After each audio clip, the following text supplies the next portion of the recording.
ప్రాజెక్టులో జరిగిన అవినీతికి సంబంధించి సిఏజీ రిపోర్టు నివేదిక ఇవ్వటం జరిగింది. ఇంతకుముందు పెద్దలు చెప్పినట్టు కేంద్ర జనవనరుల సంఘానికి సంబంధించిన డిపిఆర్ ప్రకారం 81,911 crores అయితే మనము చూపెట్టింది 1,49,317 కోట్లు. అంటే తేడా 67,000 కోట్ల 406 కోట్ల రూపాయలకు సంబంధించిన డిఫరెన్స్ ఉంది. అదేవిధంగా ఈరోజు మనము ఒక్క టీఎంసీకి 10,000 ఎకరాలకి సాగుకు సంబంధించిన అంశము పరిగణలోకి తీసుకుంటాం. మరి ఈ ప్రాజెక్టుకు సంబంధించి ఉండేది 167 టీఎంసీస్. సరే, ఒకవేళ ఈ నీళ్లు సరిపోయేది ఒక ఖరీఫ్ పంట మాత్రమే, 2 పంటలకు ఈ ప్రాజెక్టు నీళ్లు అందుతాయని వాస్తవికంగా దూరంగా కనబడే అంశము. మాకు కూడా సందేహం ఉంది. ఈరోజు ప్రాజెక్టు వినియోగంలో విద్యుత్ ఖర్చు యూనిట్కి ₹6.40 ఉంటే, నేను అనేక సందర్భాల్లో మేము కోరినప్పుడు కేవలం ₹3 మాత్రమంటూ మీరు లెక్కల్లో చూపెట్టడం జరిగింది.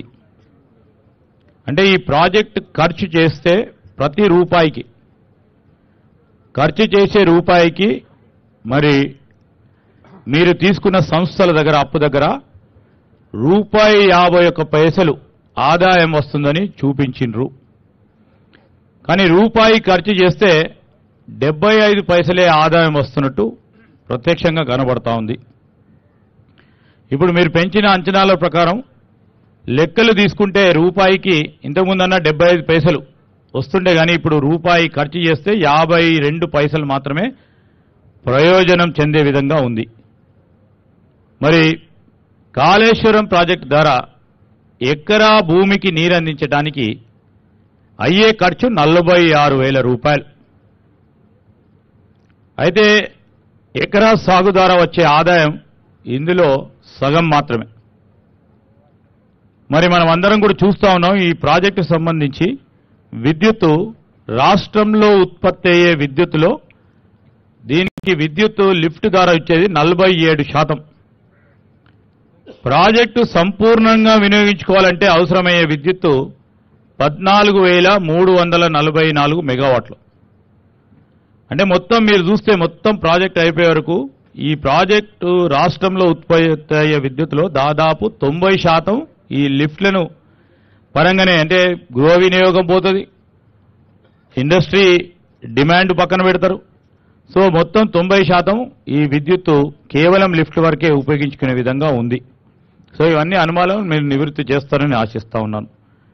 మరి 3వ టీఎంసీ నీటిని ఎత్తిపోయడానికి అయ్యే ఖర్చు 28,150 కోట్లు. మళ్ళొక అంశము మేము పేపర్లో చూసినాం. అనేక సందర్భాల్లో ఆ మల్లన్న సాగర్ దగ్గర ఆ రిజర్వాయర్ నిర్మాణ ప్రాంతంలో భూకంప ప్రభావాన్ని నిజంగానే అధ్యయనం చేసిండ్రా? చెయ్యకుండానే 50 టీఎంసీల రిజర్వాయర్ నిర్మించడానికి మీరు మొదలు పెడితే మేము క్యాగ్ రిపోర్ట్లో చదివాం. క్యాగ్ రిపోర్టు దాన్ని తప్పుపట్టింది. ఇది వాస్తవం ఎంతవరకు ఉందని నేను వారిని కోరుతా ఉన్నా. అదేవిధంగా మనం అందరం కూడా చూస్తా ఉన్నాం. నేను గౌరవ మంత్రి గారిని కూడా కోరుతా ఉన్నాం. ఈరోజు ఎల్ఎన్టీ నిర్మాణం చేసిన ఈ మేడిగడ్డకు సంబంధించి ఇది చిన్న వ్యవహారం, మొత్తం కాళేశ్వరం ప్రాజెక్టు.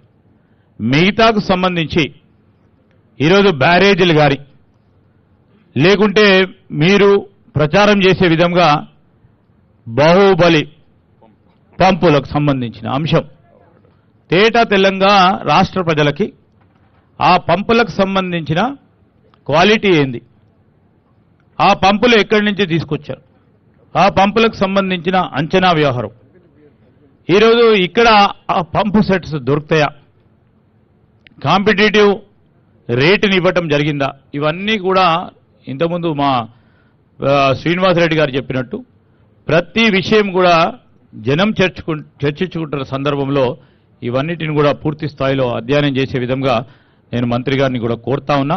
ఇంకో ప్రధానమైన అంశం, ఇక్కడ ఇదే ఊర్లో నేను గౌరవ సిఈ గారిని కూడా ఈఎన్సీ గారిని కోరుతా ఉన్నా. సార్, నేను మంత్రి గారి దృష్టికి తీసుకొస్తా ఉన్నా. ఇదే మేడిగడ్డ, ఇదే అంబటిపల్లి గ్రామానికి సంబంధించిన రైతులు, ఇదే సూరానానికి సంబంధించిన రైతులు, మా ప్రాంతానికి సంబంధించిన మా రైతు సోదరులకు సంబంధించి అసలు డ్రాఫ్ట్ నోటిఫికేషన్ రాకముందే కంపెనీ అధికారులు వేరే ఇతర పేర్ల మీద రైతుల దగ్గర కొనుగోలు చేసి దాని తర్వాత డ్రాఫ్ట్ నోటిఫికేషన్ వేసి ఈరోజు రైతులకు అన్యాయం చేసే విధంగా అన్యాయం జరిగింది. ఒకటి, దానిపైన విచారణ జరపాలని మేము కోరుతా ఉన్నాం. రెండవది, ముంపుకు గురైతా ఉన్నాయి. ముంపుకు గురైతా ఉన్న ఆ రైతు సోదరులకు సంబంధించి ఎప్పుడు లిఫ్ట్ చేసినా ఇంతకుముందు చెప్పినట్టు నీటి ప్రవాహం పెరిగినా మరి మీరు ఎఫ్ఆర్ఎల్ అనేక సందర్భాల్లో 2 సార్లు రివ్యూ మీటింగ్కు నేను ప్రతిపక్ష శాసనసభ్యుడిగా ఉన్నప్పుడు మరి మురళీధర్ రావు గారు కానీ ఈ ప్రాంతానికి సంబంధించిన వెంకటేశ్వర్లు గారు కానీ ఎఫ్ఆర్ఎల్ మొత్తం పూర్తి స్థాయిలో అధ్యయనం చేసిన తర్వాతనే అంతవరకు సేకరణ చేశామని చెప్పారు. చాలా సంతోషం. అయినా కానీ ఎందుకు మునుగుతా ఉన్నాయి? నేను ఇంజనీర్ని కాదు, కానీ ముంపుకు గురి కావద్దు. ఈరోజు ఎందుకు ముంపుగా ఇటు మంతనికి కానీ అటు చెన్నూరు ప్రాంతాలకు సంబంధించిన రైతు సోదరుల చాలా వ్యవసాయ భూములు ముంపుకు గురైతా ఉన్నాయి. నష్టపరిహారం ఇవ్వలేదు. క్రాప్ హాలిడే ఒక ప్రాంతంలో అటువైపు ప్రాంతంలో ఉన్న మా అన్నారం, మల్లారం, వెంకటాపూర్ గ్రామాలకు సంబంధించి కానీ అక్కడ చాలా కష్టపడితే అక్కడ క్రాప్ హాలిడే ఇచ్చారు. అటున్న సుందిళ్లకు సంబంధించిన ఆ ప్రాంతాలకు సంబంధించిన ఆ కిందున్న గ్రామాలకి క్రాప్ హాలిడే ఇవ్వలేదు, క్రాప్ కంపెన్సేషన్ ఇవ్వలేదు.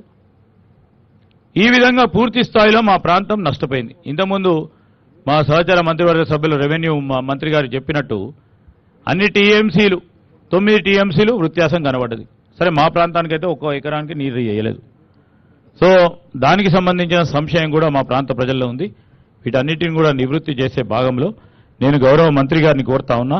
మేము ఇంతకుముందు లేవనెత్తిన అంశాలతో పాటు మీరు థర్డ్ పార్టీ అంశాలను కూడా ఈరోజు మాకు కావాల్సింది బ్యారేజీలు, దాని తర్వాత పంప్ హౌజ్లకు సంబంధించిన అనేక అంశాలు. ఎందుకంటే 3 సంవత్సరాల క్రితం భారీ వర్షాల కారణం మొత్తం పంప్ హౌజులు ముంపుకు గురైనాయి.